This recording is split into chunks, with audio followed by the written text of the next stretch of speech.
Hello dear. तो कैसे हैं आप लोग? बच्चे हैं कुछ इलस्ट्रेशन क्वेश्चन नंबर 23 से 26, क्योंकि इसके बाद हमें शुरू करना है प्रैक्टिकल क्वेश्चन अकाउंटिंग रेशियो का। चलिए जल्दी से आज की इस क्लास को कंप्लीट करते हैं। यहाँ पर आपको मिलेगा मिक्स क्वेश्चन, जहाँ पर आप जो कुछ भी अब तक कैलकुलेट किया है उन सबको कंबाइनली कैलकुलेट करना होगा। एक एक इलस्ट्रेशन करके सारे पढ़ लेंगे। सबसे पहला क्वेश्चन क्या है यहाँ पर देखिए, कैलकुलेट करंट एसेट्स। हमें क्या कैलकुलेट करने के लिए कहा गया है? Current assets of a company from the following information. Information में हमारे पास क्या दे रखा है? Inventory turnover ratio 4 times, inventory at the end of 20,000 more than inventory in the beginning. अरे भाई, inventory end of 20,000 more than inventory, यानी कि opening में जितना इन्वेंट्री है क्लोजिंग उसका 20,000 ज्यादा है। इसका मतलब होता है हमें यहाँ पर एवरेज इन्वेंट्री की जरूरत पड़ेगी, और एवरेज इन्वेंट्री की जरूरत पड़ेगी उसके लिए इन्वेंट्री टर्नओवर रेशियो का यूज करेंगे। लेकिन हमें इन्वेंट्री टर्नओवर रेशियो का फॉर्मूला पता होना चाहिए। Inventory turnover ratio equal to होता है cost of goods sold divided by average inventory. ठीक है, ये दे रखा है, इसका आधा इंफॉर्मेशन दे रखा है। फिर हमारे पास revenue from operation is 3 lakh and gross profit ratio is 20% of revenue. हमारे पास रेवेन्यू फ्रॉम ऑप्शन दे रखा है और 20% है रेवेन्यू फ्रॉम ऑपरेशन का ग्रॉस प्रॉफिट। क्योंकि रेवेन्यू में से अगर हमने ग्रॉस प्रॉफिट को माइनस कर दिया तो कॉस्ट हो जाता है, आ जाता है। तो हम निकालेंगे यहाँ पर cost of goods sold equal to revenue from operation minus gross profit. तो रेवेन्यू फ्रॉम ऑपरेशन कितना दे रखा है? 3 lakh minus 20% of 3 lakh. Calculate कर लो, तो 3 दूनी 6, तो ये हो गया 3 लाख माइनस 60,000। इसका मतलब होता है कॉस्ट ऑफ गुड्स सोल्ड हमारे पास कितना हो गया? 2,40,000। राइट, जैसे कॉस्ट ऑफ गुड्स सोल्ड आ जाता है, अब हम अप्लाई कर दो, यहां पर अप्लाई कर दो तो फॉर्मूला क्या होगा? इन्वेंट्री टर्नओवर रेशियो, जो कि हमारे पास दे रखा है 4 times 4 equal to cost of goods sold आ गया 2,40,000 डिवाइडेड बाय एवरेज इन्वेंट्री। तो यहां से हमारा एवरेज इन्वेंट्री आ जाएगा 2,40,000 डिवाइडेड बाय 4, 4 6 24, मतलब ये हो गया हमारे पास कितना? 60,000। ठीक है, चलो एवरेज इन्वेंट्री आ गया। जैसे एवरेज इन्वेंट्री आ जाता है, इसका यूज करेंगे जो स्टेटमेंट देगा इन्वेंट्री एट द एंड 20,000। तो अगर 20,000 हम जो है ओपनिंग से ज्यादा है तो यहां से हम निकालेंगे सबसे पहले, दैट इज क्लोजिंग इन्वेंट्री। एक शॉर्टकट फॉर्मूला होता है क्लोजिंग इन्वेंट्री इक्वल टू होता है एवरेज इन्वेंट्री, क्योंकि फॉर्मूला होता है normally average inventory equal to opening inventory plus closing inventory divided by 2। तो हमारे पास एवरेज इन्वेंट्री जो भी होगा उसमें प्लस कर देना है जो भी एक्सेस अमाउंट है 20/2। तो एवरेज इन्वेंट्री कितना आ गया? 60,000 प्लस 10,000, तो क्लोजिंग इन्वेंट्री कितना हो जाएगा? 70,000। उसी तरह से हमें क्या निकालना है? ओपनिंग भी निकाल लेता, अगर ओपनिंग पूछा गया है तो।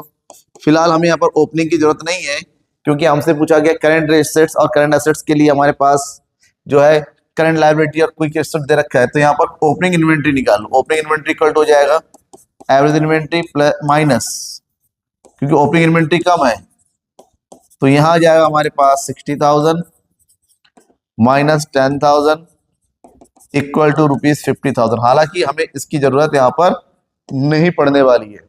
आगे हमारे पास करंट लायबिलिटी दे रखा है, क्विक रेशियो दे रखा है, तो आप यूज करो क्विक रेशियो का formula. Quick ratio equal to quick assets divided by current liability. ये दे रखा है 0.75/1 equal to quick assets calculate करना है। करंट लायबिलिटी हमारे पास गिवन है कितना? 40,000। तो ऐसे में क्विक एसेट्स इक्वल टू हो जाएगा 0.75 मल्टीप्लाई बाय 40,000। कैलकुलेट करेंगे तो कितना आ जाएगा? Quick assets 30,000।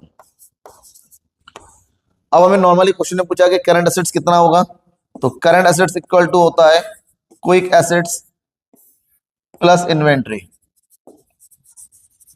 क्विक एसेट्स कितना आ गया? 30,000, और इन्वेंट्री जब की बात करेंगे हमेशा क्लोजिंग लिया जाता है यहाँ पर 70,000। दोनों मिला के हमारे पास कितना हो गया? This one is 1 lakh. Our answer. ठीक है, इस क्वेश्चन का आंसर देखिए, सॉल्यूशन देखिए, एक्सप्लेनेशन को देखिए। अगर डाउट होता है तो कमेंट बॉक्स में लिखिए कि क्या डाउट है। ठीक है, नेक्स्ट क्वेश्चन। अब ये वाला क्वेश्चन, ठीक है, बढ़िया क्वेश्चन है, छोटा क्वेश्चन है। The current ratio is 2.5:1। हमारे पास दे रखा है करंट रेशियो इक्वल टू 2.5:1 हमारे पास करंट एसेट्स दे रखा है कितना 50,000, करंट लायबिलिटी गिवन है 20,000, और हमसे क्या गया how much must be decline the current assets.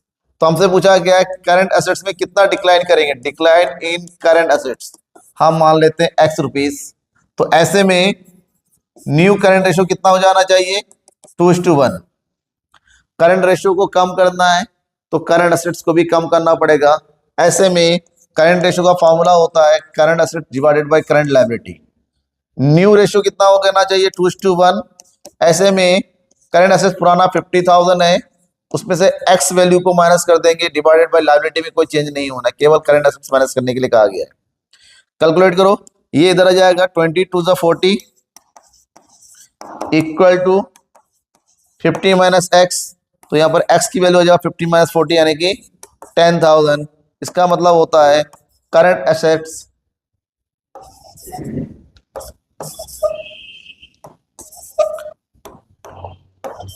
is to be declined with amount of 10,000। ये हो गया हमारा आंसर। ठीक है, अब बढ़ते हैं आगे और नेक्स्ट क्वेश्चन। इस क्वेश्चन में देखिए हमसे 5 आइटम पूछा गया है, करंट रेशियो, लिक्विड रेशियो, डेब्ट equity ratio, interest coverage ratio और इन्वेंटरी टर्नओवर रेशियो। ठीक है, और एग्जाम में इस तरह क्वेश्चन होता है, सब कुछ मिक्स किया हुआ, एक स्टेटमेंट और सब कुछ मिक्स किया हुआ, अलग अलग आइटम कैलकुलेट करना होगा। खैर छोड़ो, हम एक एक। नंबर 1, करंट रेशियो का फॉर्मूला होता है current assets divided by current liability. अब इस क्वेश्चन में क्लियरली करंट एसेट्स और करंट लायबिलिटी दोनों गिवन है। देखिए ये हो गया करंट एसेट्स, कितना दे रखा है 1,60,000, और उसके नीचे दे रखा है करंट लायबिलिटी, यहाँ देखिए कितना दे रखा है 1 लाख। तो बिना किसी डाउट के ये आ गया हमारे पास 1.6:1, क्योंकि रेशियो है, इसका आंसर रेशियो में ही आ जाता है पहला। अब इसके साथ ही हमारे पास दूसरा कैलकुलेट करने के लिए कहा गया है, वो क्या है लिक्विड रेशियो। लिक्विड रेशियो, और इसका फॉर्मूला होता है liquid assets upon current liability. और लिक्विड एसेट्स के लिए क्लियरली गिवन नहीं है, करंट एसेट्स माइनस इन्वेंट्री होता है लिक्विड। तो करंट एसेट्स हमारे पास है 1,60,000, इन्वेंट्री है 1 लाख, माइनस कर देंगे, current liability as it is same 1 lakh हो गया। तो यहाँ हो जाएगा 60,000 डिवाइडेड बाय 1 लाख। इसका मतलब जो रेशियो निकल के आएगा वो आएगा हमारे पास 0.6:1। ये हो गया हमारा दूसरा आंसर।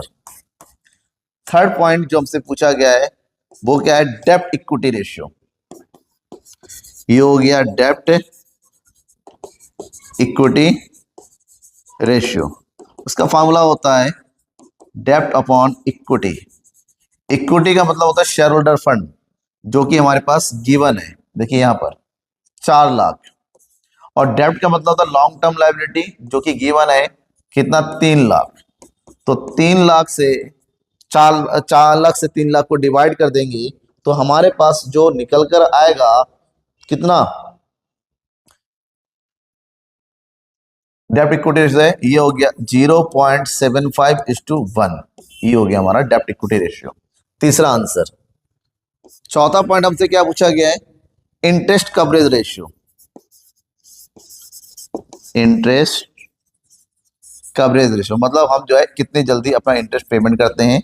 इसका फॉर्मूला होता है profit before interest and tax divided by interest and long term borrowing. हमारे पास प्रॉफिट दे रखा है, प्रॉफिट बिफोर टैक्स। ठीक है, क्या दे रखा है प्रॉफिट बिफोर टैक्स दे रखा है, ये दे रखा है हमारे पास 3,51,000। और इसमें ऐड कर दो, क्या ऐड कर दो इंटरेस्ट। तो इंटरेस्ट में लॉन्ग टर्म हमारे पास दे रखा है डिवेंचर, इंटरेस्ट ऑन 13% डिवेंचर कितना हो जाएगा 13%, 3 लाख का 39,000। तो ये हो जाएगा टोटल 0,009 3,90,000। तो यहाँ लोग दो 3,90,000 और इंटरेस्ट हो गया 39,000। कैलकुलेट करेंगे, 3 जो से कट गया तो यहाँ पर आ जाएगा हमारे पास 10 टाइम्स। ठीक है, लास्ट में है inventory turnover ratio. Point number 5, inventory turnover ratio equal to होता है cost of revenue from operation divided by average inventory. Question में cost of revenue from operation clear given है, इन्वेंट्री भी गिवन है, तो यहाँ पर हो जाएगा हमारे पास 5 lakh cost of revenue from operation, और इन्वेंट्री जो क्योंकि ओपनिंग क्लोजिंग दे रखा है, जो दे रखा है वही होता है, तो ये हो गया 510। सिंपल क्वेश्चन था और सिंपली सॉल्व हो गया। अगर यहाँ पर कोई डाउट होता है तो जल्दी से कमेंट बॉक्स में लिख डालो ये डाउट है। डाउट नहीं है तो लाइक करके शेयर कर दो। इसके बाद हम बात करते हैं नेक्स्ट क्वेश्चन की and last question illustration question में, जिसका प्रैक्टिकल की बारी है। हमसे यहाँ पर 4 चीजें पूछा गया, earning per share, book value पर share, dividend pay out ratio और प्राइस अर्निंग रेशियो। सबसे पहले हमें निकालना है earning per share. Earning per share shortcut में लिखा जाता है EPS। इसका फॉर्मूला होता है कि कितना profit available for equity share divided by number of equity share. हमें ये देखना है इक्विटी शेयर को बांटने के लिए कितना प्रॉफिट है। यहाँ पर खाली इक्विटी है, कोई दूसरा नहीं है, तो जो प्रॉफिट होगा वो सारा इक्विटी का होगा 1,75,000 और नंबर ऑफ इक्विटी शेयर्स कितना दे रखा है 70,000। तो 70 से 175 को डिवाइड कर देंगे तो यहाँ पर हमें मिलेगा कितना ₹2.50। मतलब एक शेयर पे 2.5 रुपए का प्रॉफिट मिलने वाला इक्विटी शेयर होल्डर को। तो दूसरा पॉइंट है वो है हमारे पास बुक वैल्यू पर शेयर। बुक वैल्यू पर शेयर हमें ये देखना है एक शेयर का आज के टाइम की बुक वैल्यू कितना है।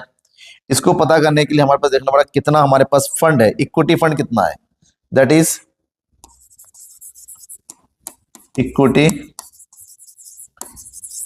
शेयर होल्डर्स फंड, क्योंकि प्रीफरेंस शेयर भी होता है। तो इक्विटी फंड को देखना है divided by number of equity share, number of equity shares. Equity share holder fund हमारे पास कितना है, इक्विटी शेयर का खुद का हमारे पास कितना 7 लाख, प्लस उसको अलग से जो प्रॉफिट मिला है 1,75,000 उसी फंड में आ जाता है, डिवाइडेड बाय कितना 70,000। तो ये हो गया 8,75,000 डिवाइडेड बाय 70,000। भाई इसको डिवाइड करो, तो यहाँ डिवाइड करेंगे तो लगभग आ जाएगा हमारे पास कितना, ये आ जाएगा ₹12.5, ठीक है, 12.5 रुपए के आसपास का आ जाएगा ये। Okay, now third point. Third पे हमसे पूछा गया डिविडेंड पे आउट रेशियो। एक इक्विटी शेयर पे कितना डिविडेंड दिया जाना, डिविडेंड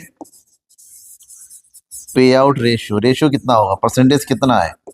इसके लिए हम देखेंगे कितना डिविडेंड दिया जा रहा है, डिविडेंड पर शेयर और कितनी अर्निंग हो रही है, अर्निंग पर शेयर यानी कि EPS। डिविडेंड पर शेयर दे रखा है 15%, तो बुक वैल्यू का 15%, 10 रुपए का 15% निकालेंगे तो ये जगह 1.5, तो डिविडेंड पर शेयर हो गया 1.5 और अर्निंग पर शेयर दे रखा है 2.5। कैलकुलेट करेंगे 25 6 150 यानी कि 0.6 ये आ गया। लास्ट है price earning ratio, PE ratio के नाम से जाना जाता है। Point number 4, PE ratio. अगर आप लोग शेयर मार्केट में पैसा देखते हैं तो वहां पर PE रेशियो दे रखा होता है कि इक्विटी का प्राइस कितना है और उसकी अर्निंग कितनी है। इसका फॉर्मूला होता है market price of shares divided by earning per share, earning per share.